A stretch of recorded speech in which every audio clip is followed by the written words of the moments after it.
Isang nakapapasong init ang bumabalot sa mga eskinita ng Tondo, Maynila, kung saan ang amoy ng nilulutong pagkain, usok ng mga sasakyan, at ang alat ng dagat ay naghahalo sa hangin. Sa isang siksikang kapitbahayan, kung saan ang mga bahay ay magkakadikit na tila nag-uusap, biglang naputol ang karaniwang ingay ng hapon. Isang matinis na sigaw ang pumunit sa katahimikan, sinundan ng sunod-sunod na bulungan na mabilis kumalat na parang apoy sa tuyong damo. Ang mga residente ay naglabasan, ang kanilang mga mukha ay puno ng pagtataka at takot, habang ang mga pulis ay dumarating, ang kanilang mga sirena ay umaalingaw-ngaw, at nagmamadaling naglalagay ng dilaw na police line sa harap ng isang maliit na paupahang apartment na may kupas na asul na pintura. Ang kaso ay nagsimula sa isang reklamo mula sa mga kapitbahay. May masangsang na amoy, tila nabubulok na laman na nanggagaling sa loob ng apartment na iyon na ilang araw nang mahigpit na nakasara. Inakala ng may-ari ng paupahan na ang nangungupahan, isang dalagang nagngangalang Liana Reyes, ay umuwi lamang sa probinsya. Ngunit lumipas ang 3 araw at wala pa ring anumang senyales ng buhay at ang amoy ay lalo pang tumindi. Isang kapitbahay, si Aling Tess, ang naglakas loob na sumilip sa bintana sa likuran. Doon, sa sulok ng kusina, nakita niya ang isang malaking chest freezer, isang bagay na hindi niya napansin doon dati. Ang posisyon nito ay kakaiba, ang kable ay nakasaksak, at ang takip ay mahigpit na nakasara. Ang mga pulis, na rumesponde sa tawag, ay sapilitang binuksan ang pinto ng apartment. Ang amoy sa loob ay halos hindi matagalan. At nang buksan nila ang freezer, isang karumaldumal na tanawin ang bumungad sa kanila. Ang katawan ng isang babae, nakatiklop sa isang hindi natural na posisyon, matigas at nagyelo, na may malalim na sugat sa ulo. Ang biktima ay kinilala bilang si Liana Reyes, 26 na taong gulang, na mag-isang naninirahan sa apartment. Sa unang pagsisiyasat, walang nakitang anumang palatandaan ng pagnanakaw. Ang mga gamit ni Liana, alahas, pitaka, cellphone, ay naroon pa rin at buo. Ngunit may ilang bagay na agad pumukao sa hinala ng mga investigador. Ang freezer ay halatang kalilipat lang sa sulok ng kusina, at may mga tuyong patak ng dugo sa sahig ng sala na tila sinubukang punasan. Ayon sa ilang saksi, 2 araw bago matagpuan ang bangkay, isang hindi kilalang lalaki ang nakitang lumabas mula sa apartment ni Liana sa kalaliman ng gabi. Nakasuot ito ng itim na jacket at face mask, at tila nagmamadaling may bitbit na malaking bag. Ngayon, tinututukan ng pulisya ang pagkakakilanlan at kinaroroonan ng lalaking ito, na pinaniniwala ang huling taong nakasama ng biktima. Ang balita ay tila isang bombang sumabog sa komunidad. Marami ang hindi makapaniwala. Si Liana, nakilala nilang palangiti, mahinhin at palakaibigan, ay nagtatago pala ng isang malaking misteryo sa likod ng kanyang tahimik na buhay. Inamin ng ilang kapitbahay na sa nakalipas na linggo bago ang insidente, si Liana ay madalas na balisa at bihirang lumabas ng bahay. Tinatanggihan niya ang mga bisita at laging nakasara ang mga kortina na para bang may itinatago o kinatatakutan.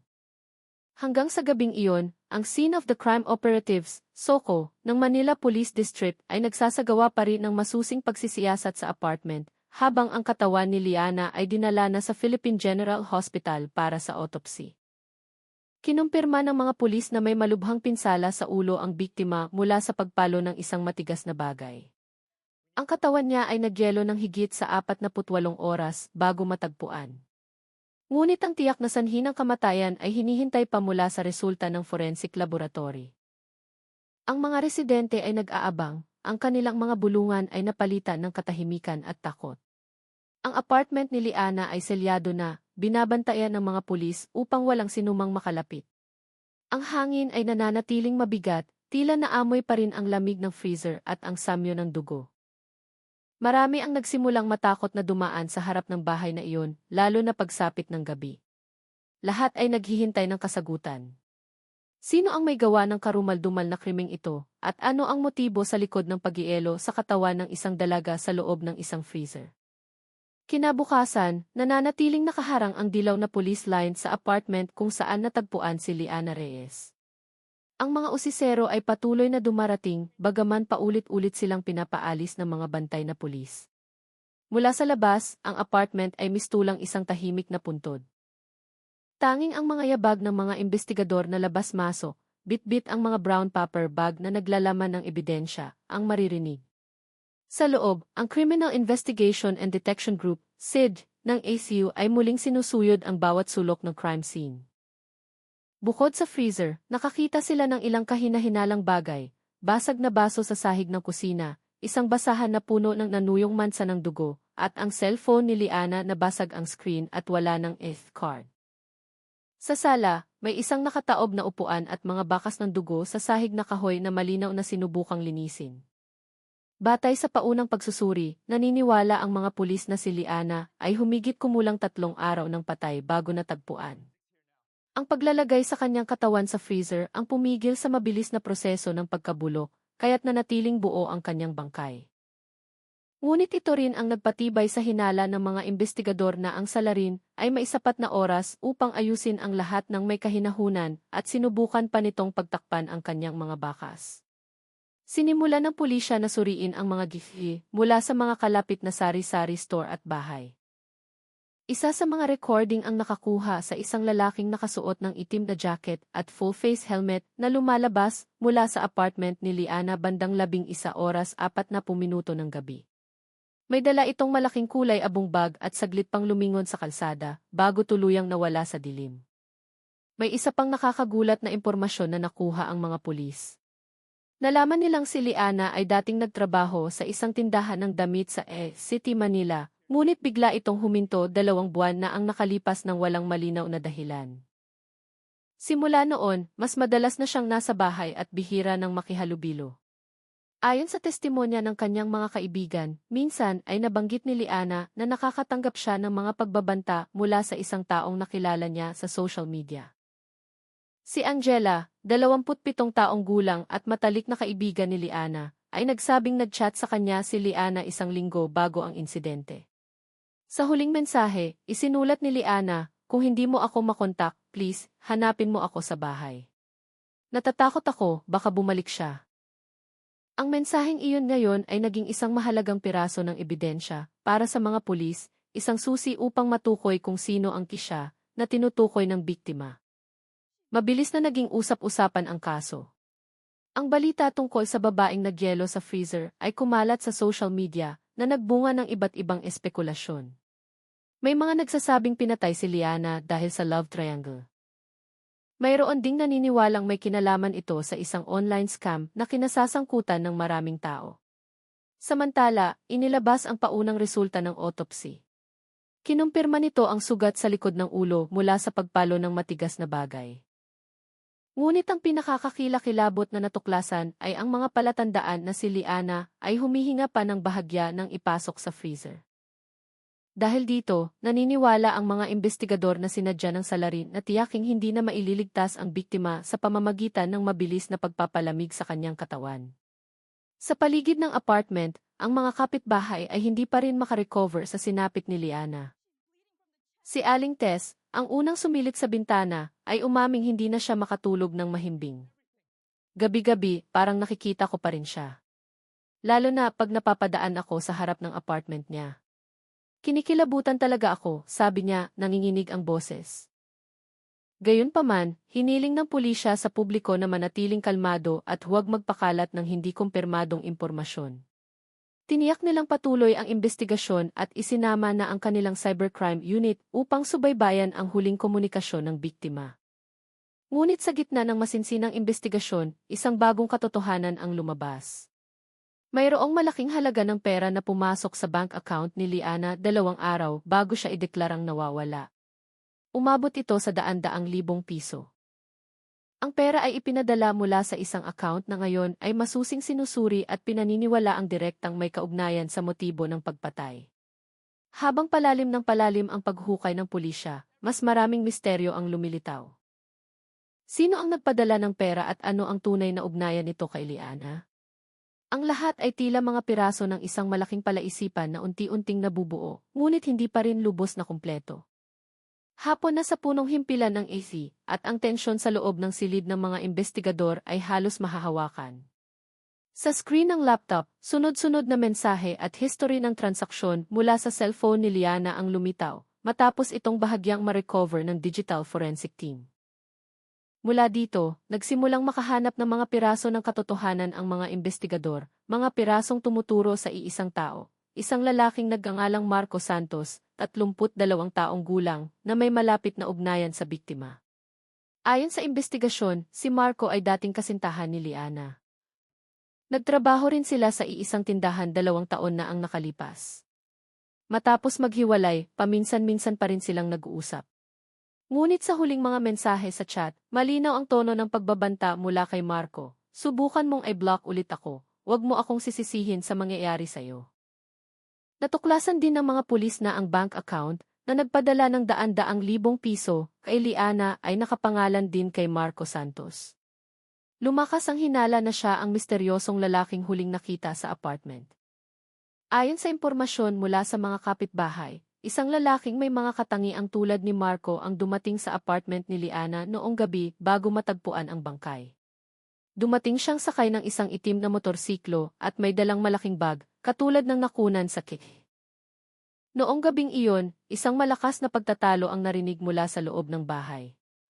Ngunit inakala ng mga kapitbahay na ito'y isang pribadong away lamang at pinili nilang huwag makialam. Makalipas ang ilang oras, ang bahay ay naging tahimik.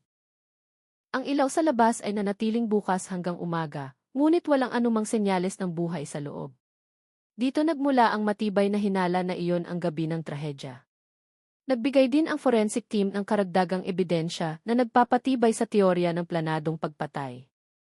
Sa freezer kung saan natagpuan ang katawan, ang yelo ay hindi pantay na nabuo, isang senyales na ang unit ay kasasaksak pa lamang matapos ilagay ang katawan sa loob. Bukod dito, sa labas ng freezer ay may malabong fingerprint na tumugma sa record ni Marco sa police database mula sa isang maliit na kaso ilang taon na ang nakalipas. Samantala, hinalughog ng mga pulis ang tinutuluyang boarding house ni Marco sa Sampaloc. Doon, natagpuan nila ang mga damit na may mansa ng dugo na tumugma sa STI ng biktima, pati na rin ang ilang dokumento ng transaksyon at isang resibo ng pagbili ng freezer sa isang appliance store isang linggo bago ang insidente. Ang balitang ito ay agad na naging viral. Ang freezer sa Tondo at kaso ni Liana ay naging trending sa iba't ibang platform. Nag-alab ang galit ng publiko at lahat ay sumisigaw ng hustisya. Kinondena ng mga netizen ang karumal-dumal na krimen. Samantala, ang pamilya ni Liana, na dumating mula pa sa Bicol, ay hindi napigilan ang kanilang mga luha habang tinitipon ng mga pulis ang mga personal na gamit ng dalaga. Ang kanyang ina ay hinimatay sa harap ng ospital nang unang makita ang resulta ng visum. Ang kanyang ama, nanginginig ang boses, ay nagsabi lamang, ipinapaubaya na namin ang lahat sa pulis. Sana mahuli na agad ang may sala. Itinalaga na ng pulisya si Marco bilang pangunahing suspect at naglabas ng warrant of arrest. Ayon sa huling impormasyon, tumakas siya gamit ang isang inupahang kotse patungong direksyon ng Antipolo, Rizal. Ngunit pagkatapos noon, nawala na ang kanyang bakas. Hanggang sa paglubog ng araw, ang Maynila ay nababalot pa rin ang takot at pag-usisa. Ang bawat bagong balita tungkol sa kaso ay agad na dinudumog ng milyon-milyong mambabasa online. Ngunit isang tanong ang nananatiling walang sagot, bakit nagpadala si Marco ng malaking halaga kay Liana bago niya ito patayin? Ano ang koneksyon ng pera sa trahedya sa loob ng freezer? Malinaw na ang kasong ito ay hindi pa tapos. At habang tumatagal, nagiging malinaw na ang nakatago sa likod ng pagkamatay ni Liana ay hindi lamang isang kwento ng pag-ibig, kundi isang bagay na mas madilim at planado. Ang investigasyon ay umabot na sa ika-5 araw. Sa wakas ay nagawang buksan ng mga otoridad ang bank account ni Liana, at doon, isang nakakagulat na katotohanan ang nabunyag. Ang daan-daang libong piso mula kay Marco ay hindi isang simpleng regalo, ito ay bayad mula sa pagbebenta ng mga iligal na produkto na tila pinamamahalaan nilang dalawa. Ayon sa isang source mula sa kapulisan, si Liana at Marco ay nasangkot sa isang online business na nagbebenta ng mga surplus na imported na electronics. Ngunit kalaunan, natuklasan na ang ilan sa mga item na ito ay nagmula sa hindi opisyal na mga channel, malamang ay mga smuggled goods. Nang magsimulang malugi ang kanilang negosyo at dumami ang mga reklamong customer, uminit ang kanilang relasyon. Pinaghihinala ang gustong kumalas ni Liana at isumbong ang lahat ng kanilang aktibidad sa mga otoridad, isang bagay na ikinataranta ni Marco. Sa huling pag-uusap na na-recover mula sa cellphone ng biktima, isinulat ni Liana, "Pagod na ako, Marco. Ayoko nang sumama dito. Kung pipilitin mo ako, isusumbong ko na lang ang lahat para magkaalaman na." Ang mensaheng iyon ay ipinadala ilang oras lamang bago nakunan ng si Marco na umaalis sa apartment ni Liana. Naniniwala ang mga investigador na noong gabing iyon, dumating si Marco upang piliting manahimik si Liana. Ang kanilang pagtatalo ay nauwi sa karahasan na nagresulta sa pagbagsak ni Liana at pagkakaroon ng malang pinsala sa ulo. Sa kanyang pagpapanik, sinubukan ni Marco na itago ang kanyang krimen sa pamamagitan ng paglalagay sa katawan ni Liana sa loob ng freezer na binili niya ilang araw bago ang insidente, isang kilos na nagpapakita ng intensyon at maingat na pagkalkula. Mula sa resulta ng laboratorio, natagpuan ng mga pulis ang fingerprint ni Marco sa hawakan ng freezer, pati na rin ang mga patak ng dugo sa isang pares ng latex gloves na itinapon sa basurahan sa likod ng bahay. Ang lahat ng ito ay nagsilbing pangunahing ebidensya. Samantala, natuklasan din ng pulisya ang isa pang money transfer mula kay Marco patungo sa isang third-party account na may inisyal na TA, na kilala bilang tagapamagitan sa kanilang negosyo. Ang taong ito ay kasalukuyang masusing iniimbestigahan dahil pinaghihinala ang alam niya ang tungkol sa hidwaan ng dalawa. Ang balita tungkol sa motibo ay lalong nagpagimbal sa publiko. Hindi na lamang ito tungkol sa malagim na pagkamatay ni Liana, kundi pati na rin sa pagkakasangkot sa isang iligal na negosyo. Maraming netizen ang nagpahayag ng kanilang awa at galit, tinawag ang kaso na isang trahedya ng pag-ibig na nauwi sa krimen. Sa kabilang banda, itinanggi ng pamilya ni Liana ang paratang na aktibo siyang kasangkot sa iligal na negosyo. Ayon sa kanila, si Liana ay biktima lamang ng panloloko at pagbabanta ng kanyang dating kasintahan. Giit ng kanyang ate, "Inosente ang kapatid ko. Takot siya kay Marco. Ang perang iyon ay hindi galing sa masama, kundi isang patibong." Nakatuon ngayon ang pulisya sa paghahanap kay Marco, na pinaniniwala ang nagtatago pa rin sa kung saan sa Luzon. Ipinakalat na ang kanyang larawan sa mga terminal at checkpoint. Ang inupahan niyang kotse ay natagpuan sa gilid ng isang masukal na lugar sa paanan ng mga bundok ng Rizal, iniwanan at nakalock. Habang nangyayari ito, isang bagong social media account ang lumitaw, nagpapakilalang malapit na kaibigan ni Marco. Nagpost ito ng isang misteryosong mensahe, "Alam niyo lang ang nasa labas. Hindi si Liana kasing linis ng inaakala ninyo." Mabilis itong naging viral at lalong nagdulot ng pag-usisa sa publiko. Mayroon pa bang ibang tao na sadyang binabaluktot ang katotohanan upang protektahan si Marco o para guluhin ang sitwasyon? Lalong tumindi ang tensyon. Tiniyak ng pulisya na lahat ng maling impormasyong kumakalat sa social media ay imbestigahan. Ngunit isang bagay ang malinaw, ang pagpatay kay Liana ay hindi isang biglaang kilos, kundi bunga ng panggigipit, galit at takot ng isang taong sinusubukang itago ang kanyang mga kasalanan. Sa paglubog ng araw, ang apartment ni Liana ay muling napuno ng mga tao. Nag-alay sila ng mga bulaklak at nagsindi ng mga kandila sa harap ng gate, tahimik na nagdarasal para sa hustisya. Ngunit sa likod ng katahimikan ng gabi, may mga bulungan na nagpapakilabot. Ilang residente ang nagsabing nakita nila ang isang lalaking nakatayo sa harap ng bahay, nakaitim na jacket at helmet, bago biglang nawala sa isang madilim na eskinita. Gabi na at ang hangin sa Maynila ay tila bumigat. Matapos matagpuan ang inabandonang kotse sa Rizal, kumbinsido ang mga pulis na si Marco ay nagtatago pa rin sa mga kalapit na lugar. Isang malawakang operasyon ang inilunsad. Isang pinagsanib na puwersa mula sa EHI at Enferpo ang nagsuyod sa mga kakahuyan, gamit ang mga negatibo, shamdog at drone na may thermal scanner. Si Police Major David Sison, ang pinuno ng SID, ay nagsabi sa isang press conference. "Mayroon na kaming lead sa huling lokasyon ng suspect. Na-detect namin ang isang digital footprint mula sa signal ng kanyang cellphone na saglit na naging aktibo ilang oras na ang nakalipas sa isang lugar sa Rizal. Papunta na roon ang aming team." Sa kanilang paghahanap, natagpuan ng mga pulis ang isang maliit na tolda at mga basura ng instant noodles at dilatang sardinas sa tabi ng isang ilog. Malapit dito, may mga sunog na damit at isang piraso ng papel na may sulat kamay na pinaniniwalaang kay Marco. Ang nakasulat ay nakakakilabot, "Hindi ko sinasadya." Gusto ko lang siyang patahimikin. Pero pagkatapos noon, hindi ko na alam ang gagawin. Huli na ang lahat. May mga bakas ng dugo sa lupa na patungo sa isang daanan papunta sa isang kalapit na baryo. Lumakas ang hinala na si Marco ay tumakas patungo sa mga kabahayan upang humingi ng tulong o magtago. Agad na ipinakalat ng mga pulis ang kanyang litrato sa lahat ng barangay tanod at terminal. Samantala, ang publiko ay patuloy na sumusubaybay sa kaso. Sa social media, isang bagong hashtag ang umusbong, hulihin si Marco.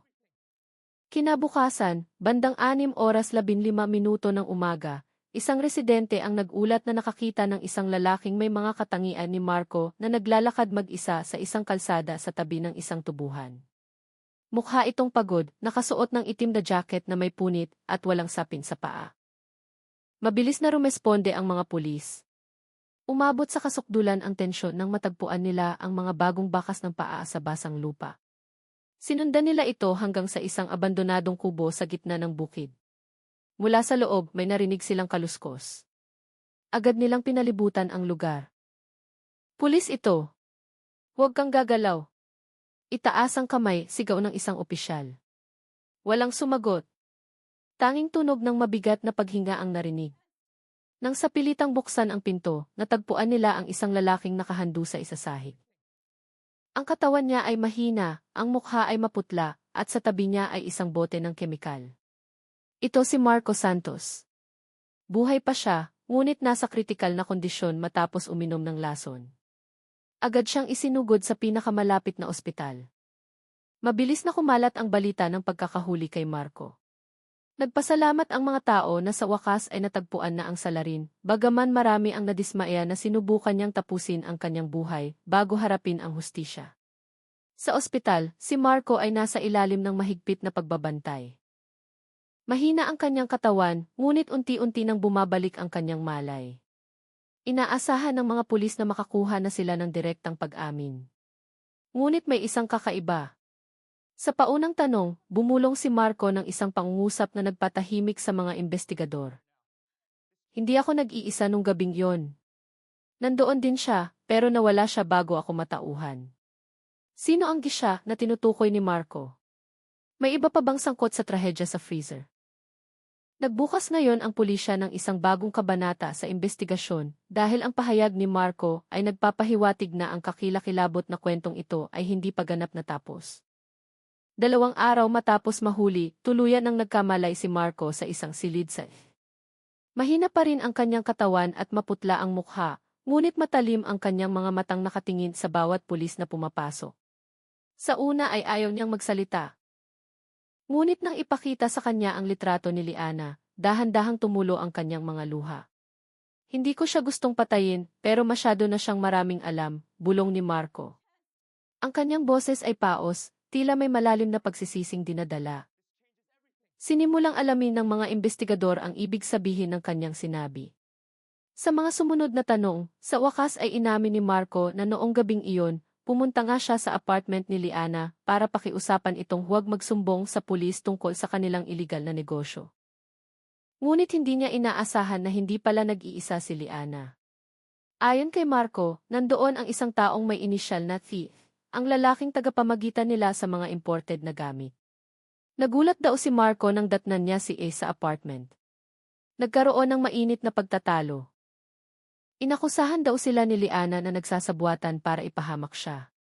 Lalong uminit ang sitwasyon hanggang sa nauwi sa sakitan. Inamin ni Marco na pinalo siya ni A ng isang matigas na bagay sa ulo at nawalan siya ng malay. Pagkagising niya, nakahandusay na si Liana sa sahig, duguan. Sa sobrang takot at pagkalito, inakala niyang patay na si Liana. Iyon daw ang dahilan kung bakit niya itinago ang katawan sa freezer. Ngunit nang ipakita ng pulisya ang ebidensya mula sa kikhi, natigilan si Marco.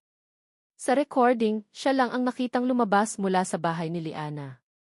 Walang ibang tao. Minsan nang bumukas ang pinto sa harap, at iyon ay nang lumabas si Marco bit-bit ang malaking bag yumuko lang si Marco. Sa likod siya dumaan. Sigurado ako, paulit-ulit niyang sinabi, ang mga mata ay nakatitig sa sahig. Hindi agad naniwala ang mga investigador. Subalit, ang katotohanang may malaking money transfer mula kay Marco patungo sa account ni F bago ang insidente ay hindi nila maaaring baliwalain. Ngayon, tinutugis na ng pulisya si A, isang lalaking nasa edad 30, na kilalang mailap at palipat-lipat ng tirahan. Huli siyang namataan sa Novaliches. Samantala, isang nakakagulat na resulta ang lumabas mula sa autopsy. Humihinga pa si Liana nang ipasok sa freezer. Ang sanhi ng kanyang kamatayan ay hindi ang sugat sa ulo, kundi extreme hypothermia. Ang katotohanang ito ay lalong nagpabigat sa kaso ni Marco. Sa gitna ng investigasyon, natuklasan din ng pulisya ang isang pag-uusap sa pagitan ni Liana at ng isang taong may inisyal na A sa social media. Sa mensahe, isinulat ni Liana, "Alam ko ang lahat at may ebidensya ako. Huwag mong isipin na hindi ako maglalakas loob na magsalita." Ipinadala ang mensahe 20 minuto lamang bago ang tinatayang oras ng kanyang pagkamatay. Muling nagimbal ang publiko. Inilabas ng media ang mga piraso ng recording at chat bilang patunay na ang kaso ay mas komplikado kaysa sa inaakala. Hindi lamang ito isang simpleng pagpatay dahil sa pag-ibig, kundi isang posibleng konspirasyon. Samantala, si Marco ay nagsimulang magpakita ng mga senyales ng matinding takot. Sa kanyang silid sa ospital, ilang beses siyang sumisigaw sa gitna ng gabi. Sinasabi niyang nakikita niya ang anino ng isang tao na nakatayo sa sulok ng silid, nakasuot ng itim na jacket, katulad ng suot niya noong gabi ng krimen. Bumabalik siya. Ayaw niyang magsalita ako, bulong niya, nanginginig. Tahimik lang ang mga bantay. Nananaginip lang ba si Marco dahil sa pressure? O totoo kayang may isang tao pa na nagmamasid sa kanya? Ang misteryosong si A na hanggang ngayon ay hindi pa natatagpuan. Ang misteryo ay nananatiling nakabitin at ang publiko ay sabik sa kasagutan. Habang tumatagal, nagiging malinaw na ang trahedya sa freezer ay hindi lamang isang simpleng kwento ng pag-ibig na nauwi sa kamatayan, kundi isang malaking lihim na sinubukang ilibing sa lamig ng yelo at kasinungalingan. Madaling araw pa lamang, mabilis na kumilos ang isang team mula sa Enferpo patungo sa Novaliches, ang huling lokasyong pinaghihinalaang pinagtataguan ni. Ayon sa tracking, ang signal ng cellphone ni A ay saglit na naging aktibo sa loob ng 2 minuto. Nagpadala ito ng isang maikling mensahe sa isang hindi kilalang numero pagkatapos ay namatay na. Ang mensahe ay naglalaman lamang ng 3 salita, tapos na ang lahat. Agad na pinuntahan ng mga pulis ang apartment na dating tinitirhan ni A. Ngunit pagdating nila, wala ng tao. Bukas ang pinto sa likod. Sa loob, ilang damit, isang ashtray na puno ng upos ng sigarilyo, at isang sirang cellphone na walang SD card ang natagpuan sa ilalim ng kama.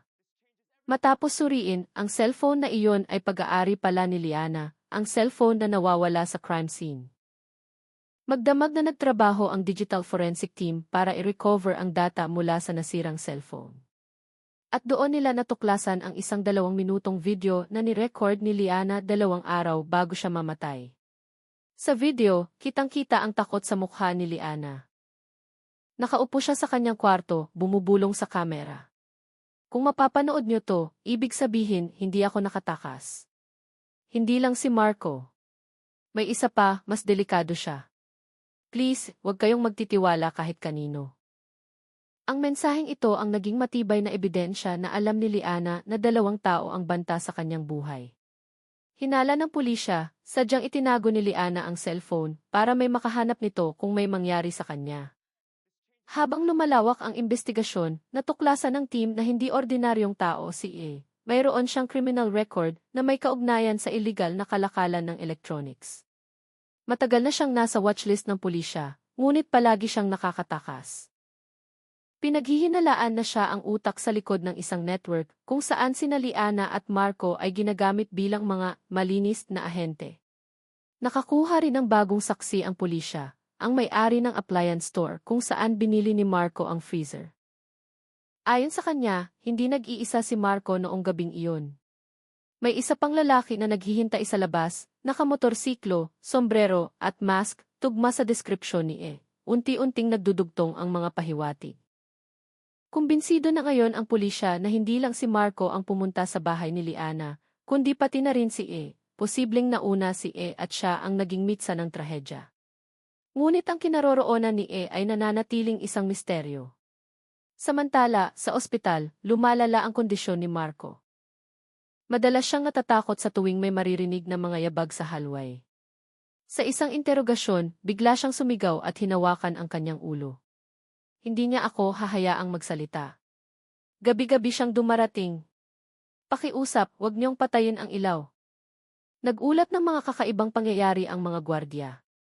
Ang temperatura sa silid ni Marco ay biglang bumababa hanggang 16 na degrees Celsius kahit hindi naman naka-on ang aircon. May mga nurse pa na nagsabing nakarinig sila ng tunog ng pintuan ng freezer na bumubukas at sumasara mula sa morgue sa kabilang palapag. Habang nagpapatuloy ang investigasyon, sinimulan na itong itampok ng national media bilang tragedya sa freezer ng Tondo. Iniugnay ito sa isang organisadong krimen na nababalot ng misteryo at psychological terror.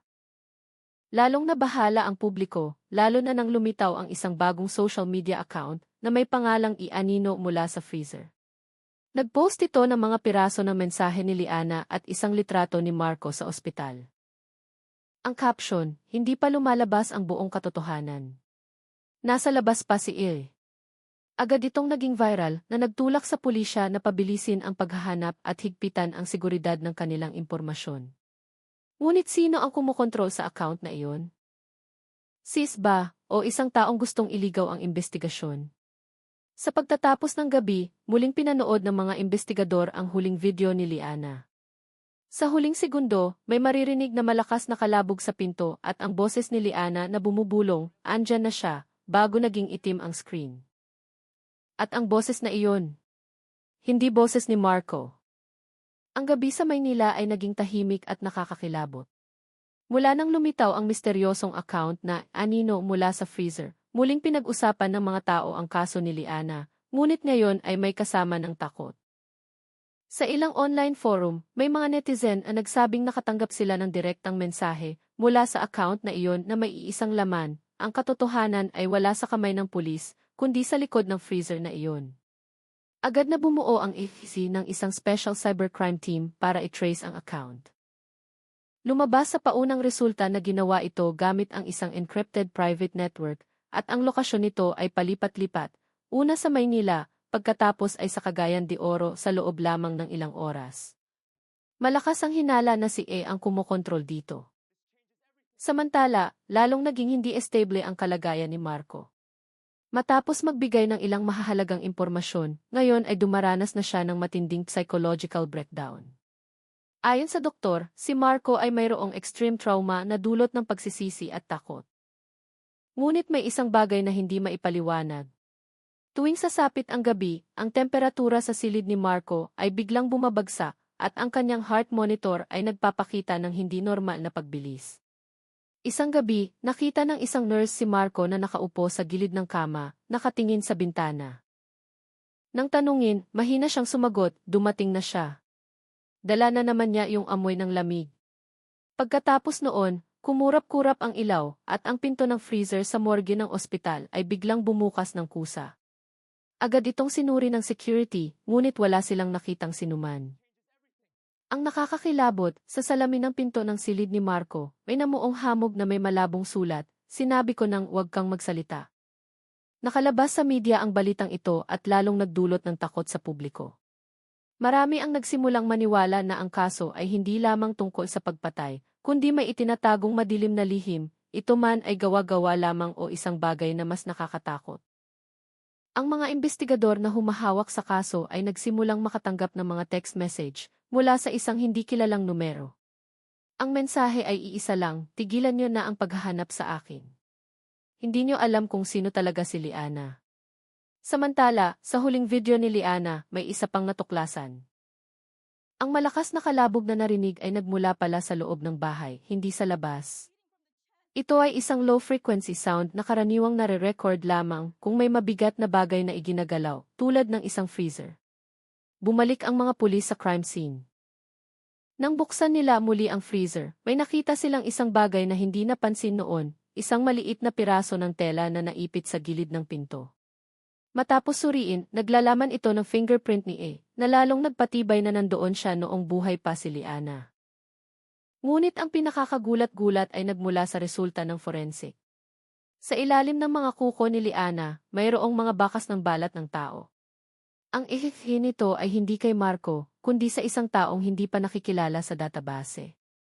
Hinala ng pulisya, ito ay kay A, o sa isang taong tumutulong sa kanya. Ang balitang ito ay lalong nagpagulo sa kaso. Nagsimulang mag-isip ang publiko na si A ay hindi nag-iisa, kundi bahagi ng isang mas malaking sindikato. Posibleng may ikatlong tao na siyang nag-aayos ng lahat mula sa simula. Sa kabilang banda, natagpuan ng mga pulis ang isang maliit na notebook ni Liana na itinago sa ilalim ng aparador. Ang laman nito ay isang paulit-ulit na pangungusap. Ang freezer ay hindi ang lugar kung saan ako mamamatay, kundi ang lugar kung saan nakatago ang kanilang sikreto. Ang mga salitang ito ang naging bagong focus ng investigasyon. Ano ang ibig sabihin ni Liana? Mayroon bang isang bagay sa loob ng freezer na hindi pa natatagpuan? Nang muling dumating ang gabi, ang hangin sa Maynila ay naging hindi pangkaraniwang malamig. Sa apartment na ngayon ay selyado na, isang residente ang nag-ulat na nakakita ng kumikislap na ilaw mula sa bintana ng kusina, sa lugar kung saan dating nakatayo ang freezer. Nang dumating ang mga pulis, nakita lamang nila ang mga bakas ng basang sapatos sa sahig na palabas ng bahay. At sa pader, may malabong sulat na nabuo mula sa hamog, hindi itapos. Umaga na sa Maynila, ngunit ang kakaibang lamig ay nananatili pa rin sa paligid ng apartment kung saan natagpuan si Liana. Muling binuksan ng forensic team ang crime scene, matapos matagpuan ang misteryosong notebook at ang bagong fingerprint sa tela mula sa freezer. Sa pagkakataong ito, may dala silang mga kagamitan para makita ang mga kemikal at metal. Dahil sa huling isinulat ni Liana, ang freezer ay hindi ang lugar kung saan ako mamamatay, kundi ang lugar kung saan nakatago ang kanilang sikreto. Lahat ay nagtatanong. Nang buksan muli ang freezer at baklasin ang ilalim nito, natuklasan ng team ang isang maliit na tagong espasyo sa ilalim ng metal na sahig. Sa loob, may dalawang bagay na mahigpit na nakabalot sa makapal na plastik. Isang flash drive at isang piraso ng na may litrato ng isang taong sunog ang bahagi ng mukha. Matapos suriin, ang flash drive ay naglalaman ng daan-daang dokumento ng mga iligal na transaksyon, mga bank record, at mga tala ng pagpapadala ng mga smuggled na electronics sa ibang bansa. Inuugnay ng mga dokumento ang pangalan ni E bilang field coordinator, si Marco bilang tagapaghatid, at isa pang pangalan na ikinagulat ng lahat, Henry Villaroman, isang batang negosyante na may-ari ng isang malaking electronic store sa Maynila, nakilala bilang isang pilantropo. Paulit-ulit na lumitaw ang pangalan ni Henry sa mga dokumento bilang pangunahing nakikinabang sa iligal na negosyo. Agad na kumilos ang pulisya para imbitahan si Henry para sa isang panayam. Ngunit nang datnan nila ang kanyang mansyon sa isang eksklusibong subdibisyon, wala na itong tao. Naglaho si Henry. Kasabay nito, muling naging aktibo ang Key Anino mula sa freezer account at nag-upload ng bagong litrato, isang madilim na silid na may nakasulat sa pader, hindi lang si Henry ang nag-iisa. In-upload ang litrato bandang 1:17 ng madaling araw, ang eksaktong oras kung kailan biglang bumagsak muli ang temperatura sa silid ni Marco at namatay ang security system ng ospital sa loob ng 2 minuto. Nang suriin ng mga pulis ang key sa ospital, may nakita silang nakakakilabot. Isang taong nakaitim ang pumasok sa koridor ng silid ni Marco at bigla na lang nawala sa harap ng kamera. Nang i-zoom, nakatakip ang mukha ng tao, ngunit ang tindig at lakad ay kamukhang-kamukha ni E. Ngunit may isang bagay na hindi maipaliwanag, hindi nakita ng thermal camera ang anumang init mula sa katawan ng tao. Tila isa itong malamig na anino. Kinabukasan, natagpo ang walang buhay si Marco sa kanyang silid. Ang kanyang katawan ay nagyelo kahit patay ang aircon. Sa bintana, may nakasulat na naman sa hamog, nalaman na ang sikreto, pero hindi pa sila lahat patay. Ang balita ng pagkamatay ni Marco ay yumanig sa publiko. Nagsimulang maniwala ang mga tao na ang kaso ay hindi na isang ordinaryong krimen, kundi puno ng misteryo at posibleng may kinalaman sa mga puwersang hindi maipaliwanag ng lohika. Giit ng pulisya, nakatuon pa rin sila sa isang rasyonal na investigasyon ng serye ng mga pagpatay para patahimikin ang mga saksi. Ngunit patuloy na lumalabas ang mga bagong katotohanan.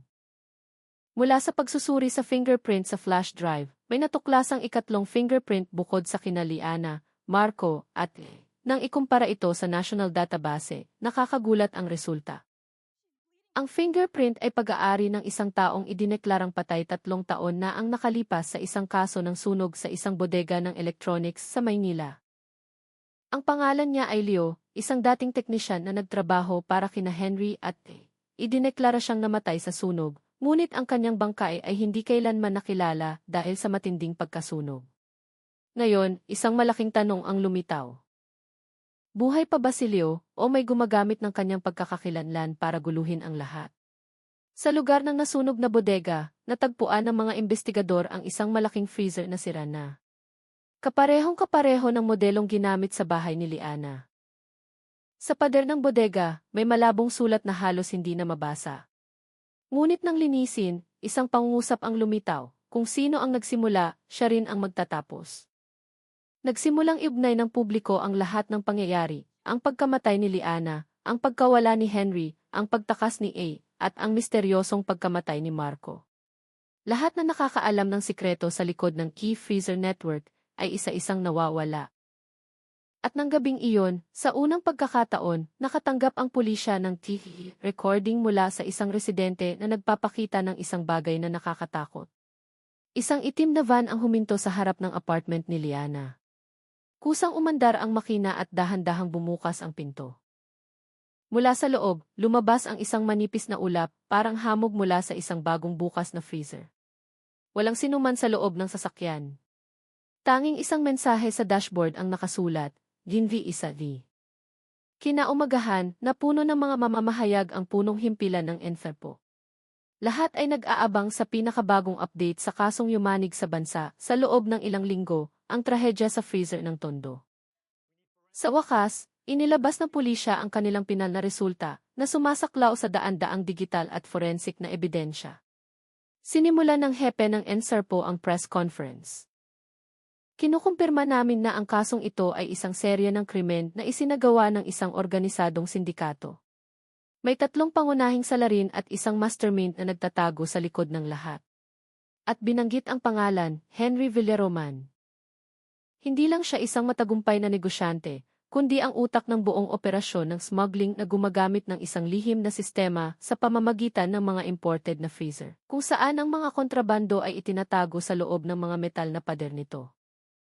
Sina Liana, Marco, at De ay maliliit na bahagi lamang ng isang malaking network na kumikita ng bilyon-bilyong piso. Ayon sa pulisya, si Liana ang tanging taong nagtangkang ibunyag ang krimen, matapos malaman na ang ilang freezer ay ginagamit para itago ang mas mapanganib na mga kontrabando. Nagbanta siyang magsusumbong. Ngunit ang plano niya ay nalaman ni E, ang kanang kamay ni Henry. Naunang dumating si E noong gabi ng krimen. Sa gitna ng kanilang pagtatalo, nagawang i-record ni Liana ang kanyang huling video. Ngunit naging marahas ang sitwasyon. Dumating si Marco. Lalong uminit ang pagtatalo, at sa gitna ng kaguluhan, pinalo ni E si Liana hanggang sa mawalan ito ng malay.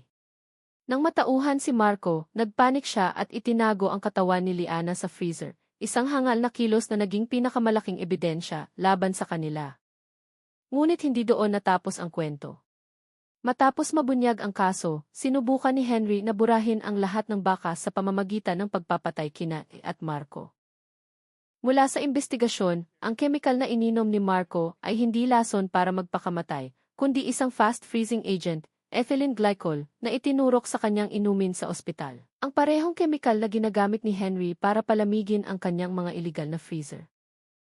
Natunto ng isang joint task force si Henry sa pamamagitan ng kanyang huling transaksyon. Sinubukan niyang tumakas palabas ng bansa gamit ang isang peking pagkakakilanlan sa Manila North Harbor. Ngunit nahuli siya sa gitna ng gabi. Natagpuan siyang nagtatago sa isang cargo ship, nakaupo sa loob ng isang container na puno ng mga freezer. Nang mahuli, malamig lang siyang nagsalita, ang freezer ay hindi isang sandata. Ito ay isang lugar ng mga sikreto na hindi lahat ay dapat malaman. Mula sa kanyang pag-amin, nalaman na ang Key Freezer Network ay hindi lamang sa Maynila, kundi sa iba pang malalaking lungsod. Ginamit ang mga freezer para itago ang mga dokumento, pera at minsan, mga tao. Ang kasong ito ay nagsara ng isang mahabang kabanata ng misteryo. Si Liana ay idineklarang isang biktima at isang matapang na whistleblower. Habang sina Marco at E ay mga salarin na sa huli ay naging biktima rin ng krimeng kanilang tinulungan. Gayunpaman, may isang bagay na nananatiling hindi malinaw, ang kinaroroonan ni Leo, ang teknisyan na idineklarang patay 3 taon na ang nakalipas, ngunit ang fingerprint ay lumitaw sa flash drive. Isang special team ang patuloy na nag-imbestiga sa posibilidad na si Leo ang technological mastermind sa likod ng Key Freezer Network na ngayon ay nabuwag na. Nang gabing iyon, sa apartment ni Liana na ngayon ay ginawang isang maliit na alaala ng mga residente, muling sinindihan ang mga kandila. Sa pader, naroon pa rin ang bakas ng sulat mula sa hamog, siya na lumaban ay wala na, ngunit ang kanyang sikreto ay mananatiling buhay. Opisyal na isinara ng pulisya ang kaso, ngunit inaamin ng ilang investigador na mahirap kalimutan ang lamig na palaging lumilitaw sa tuwing lalapitan nila ang freezer, kung saan natagpuan si Liana. Ang amoy ng metal, ang makapal na hamog, at ang pakiramdam na nagielo na lumilitaw ng walang dahilan. Tila ang trahedya ay nag-iwan pa rin ng isang anino na hindi pa tuluyang nawawala. Tinawag ito ng publiko sa isang pangalan na hindi malilimutan, ang tragedya sa freezer ng Tondo. Ang kwento ng sikreto, krimen, at ang lamig ng pagtataksil ng tao. 3 buwan na ang lumipas. Ang kasong tragedya sa freezer ng Tondo ay opisyal ng isinara matapos mahatulan ng habambuhay na pagkakakulong si Henry Villaroman. Unti-unti nang nakalimutan ng publiko ang nakakakilabot na kwento. Ngunit para sa ilan, lalo na sa mga direktang sangkot sa investigasyon, ang lahat ay hindi pa tapos. Sa archive room ng Enferpo, muling binuksan ni Major David Season ang folder ng kaso ni Liana. Gabi na at malakas ang ulan, kumislap ng ilang beses ang ilaw sa kanyang opisina. Nang i-on niya muli ang projector, ang huling video ni Liana ay biglang nag-play sa screen, kahit walang sinumang gumalaw sa computer. Sa recording, mas malinaw ang mukha ni Liana. Isang bahagi na dati ay sira ay ngayon ay buo na. Nakatitig siya sa kamera, namumula ang mga mata, at bumubulong, kung nakikita mo to, ibig sabihin hindi pa siya tumitigil. Nasa labas pa rin siya. Pagkatapos ay naging itim ang screen. Ngunit may lumitaw na bagong petsa at oras sa ibaba. Natigilan si Major Season. Sinuri niya ang metadata ng file at nalamang ka-update lang nito, na para bang may nag-upload muli mula sa orihinal na device ni Liana. Ngunit ang cellphone ay nasa loob na ng evidence room na may mahigpit na seguridad. Nang gabing iyon, pinuntahan ni Season at ng AQ team ang evidence room. Nang buksan ang kaha de hierro, nandoon pa rin ang cellphone ni Liana. Ngunit bigla itong umilaw at nagpakita ng isang bagong notifikasyon. Isang bagong mensahe mula sa i-anino mula sa freezer. Ang mensahe ay naglalaman ng ES coordinates, patungo sa isang lokasyon sa labas ng Maynila, sa isang lugar ng mga abandonadong bodega na dating pag-aari ng kumpanya ni Henry. Walang pag-aalinlangan, agad silang nagtungo roon. Pagdating sa lokasyon, kakaiba ang hangin, malamig, tumatago sa buto kahit mainit pa ang makina ng kanilang sasakyan. Ang gusali ay madilim, ngunit sa loob may maririnig na ugong ng kuryente. Nang pumasok sila, sa gitna ng silid, isang malaking freezer ang nakatayo, nakasaksak at umiilaw. Dahan-dahang lumapit si Major Season. Ang hangin sa paligid nito ay nagielo. Ang kanyang hininga ay lumalabas na parang puting usok. Nang buksan ang pinto ng freezer, walang laman. Walang bangkay, walang gamit. Tanging isang maliit na salamin na may nakasulat sa ibabaw, tingnan mo kung sino ang may hawak ng huling susi. Tinitigan ni Season ang kanyang sariling refleksyon, at sa likod niya, isang anino ng isang taong nakatayo ang saglit na lumitaw. Mabilis siyang lumingon, ngunit walang tao. Tanging makapal na hamog ang bumalot sa sahig at isang mahinang bulong mula sa freezer. Ang sikreto ay hindi nagtatapos sa kamatayan. Masyado ka nang malapit. Mula ng gabing iyon, nagsimulang dumating ang mga kakaibang ulat. Ang mga computer na naglalaman ng data ng kaso ay kusang bumubukas sa gabi, nagpapakita ng mga bagong pangalan na wala sa opisyal na file. Ang TV sa evidence room ay nakakuha ng isang gumagalaw na anino na hindi makilala. Matangkad, payat, nakaitim na jacket, walang mukha. Sinubukan ng AFP team na burahin ang lahat ng file, ngunit sa tuwing ginagawa nila ito, isang bagong file ang lumilitaw na may pangalang E-Freezer Salive, VV4, at isang timestamp na laging sumusunod sa totoong oras. Hindi na ito nalaman ng publiko. Ngunit sa mga opisyal, kumalat ang kwento na baka ang kaluluwa ni Liana ay sinusubukang magbigay ng babala o baka ang taong idineklarang patay sa trahedya ay hindi pa talaga patay. Sa pagtatapos ng misteryong ito, isang bagay ang malinaw. Sa tuwing sasapit ang gabi at biglang bumababa ang temperatura, may mga nanunumpa na naririnig nila ang boses ng isang babaeng bumubulong. Huwag niyo nang buksan ulit ang freezer na iyan. Hindi pa lahat ng sikreto ay nabubunyag. At sa likod ng pader ng bodega na natagpuan noong gabing iyon, isang huling sulat mula sa hamog ang lumitaw nang mamatay ang mga ilaw. Ang wakas ay isa lamang bagong simula. Isang linggo matapos ang insidente sa bodega, nagpasya ang pamunuan ng EHI na gawin ang isang radikal na hakbang. Lahat ng ebidensya ng kasong tragedya sa freezer ng Tondo ay wawasakin. Walang ng digital analysis, walang ng follow-up investigation. Lahat ng file, recording, at gamit na may kaugnayan sa kaso ay iniutos na sunugin para sa national security. Gabi na sa isang bukas na lugar sa labas ng lungsod. Isang container na puno ng freezer, mga hard disk, at makakapal na dokumento ang inilagay sa isang industrial incinerator. Si Major Season ay nakatayo, pinapanood ang apoy na nagsisimulang dilaan ang bakal. Sa kanyang kamay, hawak niya ang isang maliit na flash drive, ang huling kopya ng video ni Liana na hindi niya isinumite. Tinitigan niya ito ng matagal, pagkatapos ay inihagis sa apoy. Ngunit sa isang iglap, humina ang apoy. Mula sa gitna ng nagbabagang container, isang mahinang sitsit ang narinig, parang hininga ng tao. Isang pulis ang sumigaw sa takot nang makita ang makapal na hamog na namumuo sa hangin, kahit dapat ay napakainit ng paligid. At bigla, namatay ang lahat ng ilaw. Ang generator ay tumigil. Ang apoy ay nawala. Sa gitna ng kadiliman, isang pamilyar na tunog ang narinig, click. Click. Click. Ang tunog ng pinto ng freezer na dahan-dahang bumubukas at sumasara. Nagsitakbuhan ang mga pulis, binuksan ang kanilang mga flashlight. Sa gitna ng manipis na usok, ang freezer na dapat ay nasusunog na ay muling nakatayo, buo, na may manipis na yelo sa ibabaw. Sa pinto nito, may nakasulat sa hamog, hindi mo kayang wasakin ang malamig. Sinubukang buksan ni Season ang pinto, ngunit ang hawakan ay sobrang lamig na halos manigas ang kanyang kamay. Nang sa wakas ay bumukas ito, walang laman. Tanging isang piraso ng papel na may pamilyar na sulat kamay. Salamat sa pagsubok, Major Season. Pero ang totoong kwento ay hindi pa naisusulat. Ilang araw pagkatapos noon, nag-resign si Major Season sa serbisyo. Lumipat siya sa probinsya ng walang iniwang address. Hindi na raw siya muling nagsalita tungkol sa kaso. Ngunit sa dati niyang apartment sa Maynila, may kakaibang iniulat ang mga kapitbahay. Ang tunog ng isang makina ng freezer na kusang umaandar tuwing 2 oras 33 minuto ng madaling araw, kahit walang anumang appliance sa loob ng bahay na iyon.